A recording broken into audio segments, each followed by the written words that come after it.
নমস্কার বন্ধুরা, তন্হির পাকশালাতে সবাইকে স্বাগত। আজকে আমি আপনাদের সঙ্গে শেয়ার করছি রথযাত্রা স্পেশাল নরম তুলতুলে মিনি মালপোয়ার রেসিপি।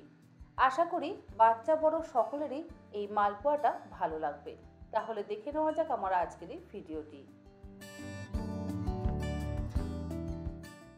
মিনি মালপোয়া বানাবার জন্য একটা বাটির মধ্যে নিয়ে নিচ্ছি 1/3 কাপ পরিমাণে সুজি।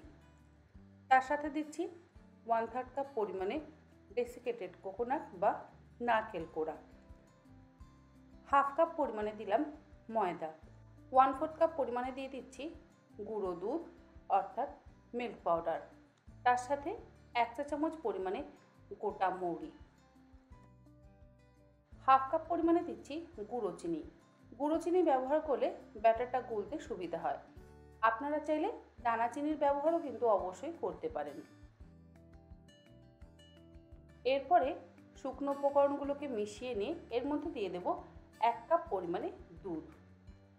ঠান্ডা গরম কোনো রকম দুধেরই কিন্তু ব্যবহার করিনি, নর্মাল টেম্পারেচারে থাকা দুধ দিয়ে আমি ব্যাটারটাকে গুলে নিচ্ছি। ব্যাটার খুব বেশি পাতলা হবে না, আবার খুব বেশি ঘনও হবে না। এখন দুধ দিয়ে আমি ব্যাটারটাকে গুলে নিয়ে কিছুক্ষণ রেস্টে রেখে দেবো, যাতে সুজিটা সেট হয়ে যায়। কারণ সুজি তো ফুলতে একটু অন্তত সময় দিতে হবে। মিনিট 10-15 আমরা ঢাকা দিয়ে রেস্ট রেখে দেব। 15 মিনিট পর মালপোয়াগুলো ভাজবার জন্য কড়াইতে দিয়ে দিচ্ছি বেশ কিছুটা পরিমাণে সাদা তেল। তেলের পরিমাণটা একটু বেশি ব্যবহার করছি, যাতে মালপোয়াগুলো একদম বলের মতন ফুলে ওঠে। অপরদিকে ব্যাটারও কিন্তু আমাদের সেট হয়ে গেছে।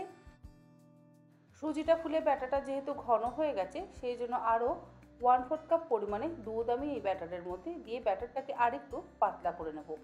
ব্যাটার খুব বেশি যদি ঘন হয় তাহলে আবার মালপোয়াগুলো পারফেক্ট হবে না, আর ব্যাটার যদি আবার বেশি পাতলা হয়ে যায় তাহলে আবার মালপোয়াগুলো একদম পাতলা পাতলা হয়ে যাবে। সামান্য একটু লবণ অ্যাড করলাম, লবণ দিয়ে ভালো করে মিশিয়ে নিচ্ছি। আমি এই মালপোয়াগুলো কিন্তু একদম গোল গোল বলের মতন বানাতে চাই, সেই জন্য ব্যাটারটাকে একটু ঘন করলাম। আর কোনো চিনি শিরা বা চাশনি ব্যবহার করবার আমাদের প্রয়োজন নেই, যেহেতু আমরা গুঁড়ো চিনি ব্যাটারে অ্যাড করেছি, সেই জন্য আর আলাদা করে চিনি শিরা বা চাশনি আমি বানাচ্ছি না। চামচে করে আমি অল্প করে ব্যাটার দিয়ে দিলাম, আর দেখুন একদম বলের মতন কিন্তু আমাদের মালপোয়াগুলো ফুলে উঠেছে।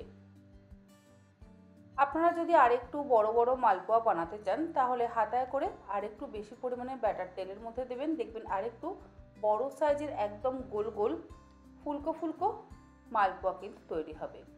মালপোয়াতে যদি নারকেল ব্যবহার করা হয় তাহলে মালপোয়াগুলো খুব সুন্দর বলের মতন ফুলে আর ভেতরটা নরমও হয়। তবে যাদের নারকেলের সমস্যা আছে, মানে অনেকেই তো আছেন যারা নারকেল খান না, তারা নারকেলটাকে অ্যাভয়েড করতে পারেন, কিন্তু নারকেল দিলে অবশ্যই স্বাদটা বেশি ভালো হয়। নারকেলের জায়গায় আপনারা চাইলে পাকা কলারও ব্যবহার করতে পারেন। মালপোয়াগুলোকে আমি গোল্ডেন ব্রাউন করে ভেজে তুলে নেব, আর এই একই রকমভাবে বাকি মালপোয়াগুলোকেও আমি ভেজে তুলে নেব। আমি একটু ছোট ছোট মালপোয়া ভাজছি, যেহেতু এটা মিনি শুকনো মালপোয়া, সেই জন্য আমি একদম ছোট ছোট করে ভাজছি। আপনারা চাইলে আরেকটু বড় মালপোয়াও কিন্তু বানাতে পারেন।